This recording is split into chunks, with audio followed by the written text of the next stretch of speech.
Oi, boa tarde. Tudo bem com vocês? Espero que vocês estejam bem, que tenham descansado nesses dias de recesso que nos foi permitido. E agora nós vamos dar continuidade ao nosso material didático. Hoje nós vamos falar um pouquinho de argumentos favoráveis e argumentos contrários, que é o módulo 27 do nosso material didático. Vamos lá? Para produzir um texto argumentativo, pode ser tanto escrito quanto oral, eficiente, é necessário o quê? De alguns itens. Certificar-se do tema em debate, posicionar-se em relação a esse tema, então não podemos ficar em cima do muro, temos que nos posicionar. Justificar a posição assumida com argumentos, porque eu estou sendo favorável àquele assunto ou não. Convencer alguém a concordar com as nossas ideias ou a agir de acordo com o que consideramos melhor sempre requer bons argumentos. Também é importante conhecer o interlocutor, o auditório. Quem é esse interlocutor? É quem está nos ouvindo. Então, por que é importante nós sabermos para quem estamos falando? Qual o perfil desse espectador, desse interlocutor? Qual o perfil dele? Qual a finalidade? A fim de escolher argumentos adequados para persuadi-lo, ou seja, para convencê-lo. Obter a adesão daquele que tem opinião diferente ou oposta da nossa é ainda mais trabalhoso. Nesse caso, o enunciador pode recorrer a duas estratégias. Então, tem duas ferramentas aí do enunciador poder utilizar. A que se dá o nome de contra-argumentação. A primeiro mecanismo que o enunciador pode se ater. Reconhecer a validade dos argumentos do opositor, mas apresentar outros, contrários e mais consistentes, mais fortes. Ou então, ele pode usar a ferramenta do contestar a validade dos argumentos do opositor. Até onde isso é válido, essa questão do opositor, daquilo que ele diz? Até onde é correto, é verídico? Contra-argumentar. Porém, não é apenas contestar argumentos já apresentados. Quem conhece bem um tema consegue prever os argumentos do opositor e pode neutralizá-los ou refutá-los antes mesmo de serem apresentados. Olha aí, quem conhece bem um tema, está sabendo do assunto, está por dentro, domina, ele já consegue prever que argumento o opositor vai falar, vai usar. E com isso, ele já tendo esse conhecimento, ele pode, com os seus próprios argumentos plausíveis e consistentes, neutralizá-los antes mesmo desse opositor apresentar ou apresentá-los. Vamos analisar alguns trechos de um texto, cujo autor é o médico e escritor Drauzio Varela. Ele aborda um assunto polêmico, a pena de morte. É um tema que às vezes cai também em concursos, nos vestibulares famosos aí, que os alunos costumam prestar. Então, é um assunto que divide opiniões. Vamos dar uma olhadinha. O Drauzio Varela, ele nasceu em 1943, um médico oncologista, cientista e escritor, nascido em São Paulo. Foi um dos pioneiros no tratamento da AIDS no Brasil. De 89 a 2002, que foi o ano da desativação do presídio. Trabalhou como médico voluntário na casa de detenção do Carandiru. Ele até escreveu um livro muito famoso, o Drauzio Varela, sobre o Carandiru. Atualmente faz o mesmo trabalho na Penitenciária Feminina de São Paulo, conhecido por seus artigos na mídia imprensa, por sua participação em programas de rádio e por sua atuação na Rede Globo, porque ele aparece em vários em vários quadros e programas. Drauzio Varela tem também livros publicados. Entre os de maior sucesso estão a Estação Carandiru, que eu acabei de falar, Por um Fio e O Médico Doente. Um pouco da biografia de Drauzio Varela. Observe como o articulista. Por que articulista? Porque ele escreve artigos também. E nesse texto que ele escreve sobre a pena de morte, ele está articulando as ideias. Utiliza a estratégia de contra-argumentar. Inicialmente reconhece argumentos favoráveis à pena de morte. Então é bom vocês prestarem atenção e se ater a isso. Então no início ele fala de um modo geral da pena de morte, como se a ideia que ele coloca fosse universal. A princípio sim. Para em seguida ele revelar porque eles não são válidos como apresentam ser. Porque lá no final ele mostra por que a pena de morte não é a solução. Então vamos analisar. É um texto que, se eu não me engano, possui 14 ou 15 parágrafos. E nós fomos colocando assim, aleatórios. Então nós colocamos 1, 2, depois a gente vai para o parágrafo 5. Por quê? Porque aqui nós vamos pegar os pontos mais importantes em que ele mostra os argumentos. Olha lá. Tenho certeza de que se houvesse um plebiscito, o que é um plebiscito? Houver uma votação, né? A pena de morte seria implantada também no Brasil.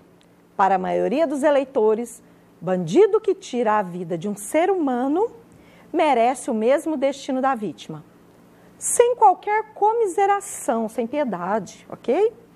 Os mais radicais incluem nessa categoria os traficantes e os que assaltam a mão armada. A lei do olho por olho é a saída mágica que a população encontra para acabar com a violência que nos assusta nas ruas e nos aprisiona dentro de casa. É justo manter a sociedade refém de uma minoria? Para que os cidadãos ordeiros possam viver em paz, não seria mais fácil eliminar fisicamente, olha a gravidade, gente, esses poucos que nos infernizam? A morte deles não serviria de exemplo para os que estão em início de carreira? Ele usa alguns questionamentos, ele deixa algumas perguntas. Algumas perguntas até retóricas, depois vocês vão entender. Parágrafo 5. Para que a pena de morte tenha caráter educativo, há que ser aplicada de imediato. Quanto mais tempo decorrer entre o crime cometido e a punição do criminoso, menos didática e exemplar ela será. A urgência para levar a cabo a execução sumária, por sua vez, tem um efeito colateral. É obrigatório fechar os olhos para injustiças eventuais, o que, nesses casos, significa matar homens e mulheres inocentes, que ele já contra-argumenta o que foi falado. Os que ainda a defendem argumentam que bastaria garantir ao acusado amplo direito de defesa. O assaltante da periferia que praticasse um latrocínio teria acesso a advogados com o mesmo preparo técnico que o do assassínio impiedoso bem-nascido? Olha, uma reflexão, para nós refletirmos. Parágrafo 13. Não é preciso ser catedrático de direito penal para imaginar que o desenlace fatal levaria muitos anos para ocorrer. Escapariam dele os que tivessem dinheiro para contratar bons criminalistas, capazes de engendrar manobras jurídicas que tornariam os processos intermináveis. Os rigores da lei cairiam exclusivamente sobre os mais pobres. Não era dessa forma no passado. E não é assim até hoje? Quem tem dinheiro, por acaso, chega a cumprir, em regime fechado, o número de anos a que foi condenado? Em 23 anos frequentando cadeias, nunca vi. Olha o desfecho desse texto. Porque como ele trabalhou muitos anos no Carandiru, que era um presídio de detenção para menores infratores, olha só. Perdão, não era de menores infratores, de adultos mesmo, agora me lembrei. Era a antiga FEBEM, que era dos menores infratores. Como ele tem esse vasto conhecimento, e conhecimento de causa, inclusive, no final ele fala. No início do parágrafo, o que ele coloca? Quais são as ideias, as reflexões? Ele fala de uma forma universal, como seria se houvesse um plebiscito no nosso país? Será que nós iríamos votar a favor da pena de morte no nosso país ou contra? Só que depois ele vem, e aí lá fala que com certeza uma grande maioria concordaria que seria a melhor solução. E aos poucos ele vai mostrando que não é essa a melhor solução, porque inocentes poderiam perder a vida, pessoas que não têm nada a ver com um fato ou outro. Ele usa também aquela premissa de que quem tem mais dinheiro consegue pagar bons advogados e se livraria, aqueles que não teriam, eles seriam sim assassinados pela pena de morte. Então, gente, é um texto muito forte, polêmico, divide opiniões. Então, nós temos que nos ater e nos basear nas reflexões feitas por pessoas que entendem e também ter nossa opinião, nos colocar, saber o que nós pensamos sobre esse assunto. Tema polêmico de vestibular.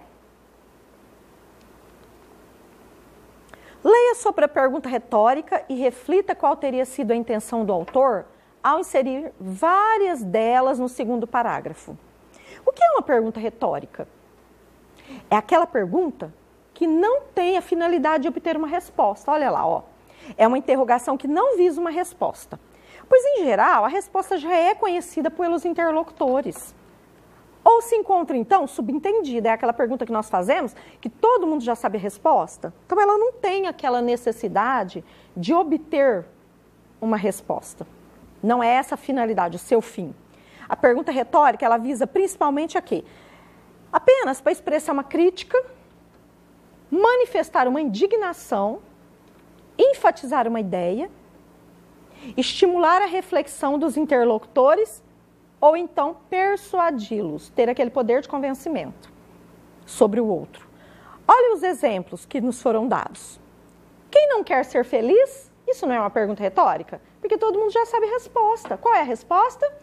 Sim, todo mundo quer ser feliz. Olha a outra pergunta. Como podemos viver com tanta insegurança? Nós já sabemos a resposta também, que é difícil nós viver com tanta insegurança, ter esse sentimento de nos sentir inseguros. Então, isso é uma pergunta retórica. Não tem a necessidade de obter uma resposta. Atividade. A atividade proposta aqui para vocês é a seguinte. Nas aulas de leitura, você leu sobre o uso da internet para pesquisas escolares. E em nossa última tarefa de casa, leu que muitas pessoas copiam textos da internet em vez de produzirem os próprios textos. Vocês se lembram daquele texto? Até que tinha um internauta que teve a melhor resposta, dando a resposta para o menino do outro lado que fez a pergunta, ele falando que se era legal ele copiar. E aí o internauta disse que não, que o mais importante é pesquisar, foi orientando. Então, escreva um texto destinado principalmente a estudantes que têm o costume, que usualmente copiam os textos encontrados, em lugar de realizar uma verdadeira pesquisa, como os jovens citados nos textos 1 e 2, respectivamente. Seu desafio será persuadi-los, convencê-los a abandonar tal prática. Ao escrever, apresente, no mínimo, um argumento contrário à sua opinião, aceitando-o ou contestando sua validade. Atividade interessante. Então, vocês vão fazer essa escrita, escrever esse texto. Qual é o público-alvo? Para estudantes que usualmente têm esse hábito de copiar e não de criar, de fazer pesquisas sérias e montar seu próprio texto. Tudo bem? E por hoje acaba a nossa aula. Estudem. Vamos retomar com força total agora. Vocês já tiveram um tempinho aí de descanso. Agora, pegar aquele fiozinho do último gás e estudar mesmo para valer. Ok? Fiquem com Deus e até a próxima aula.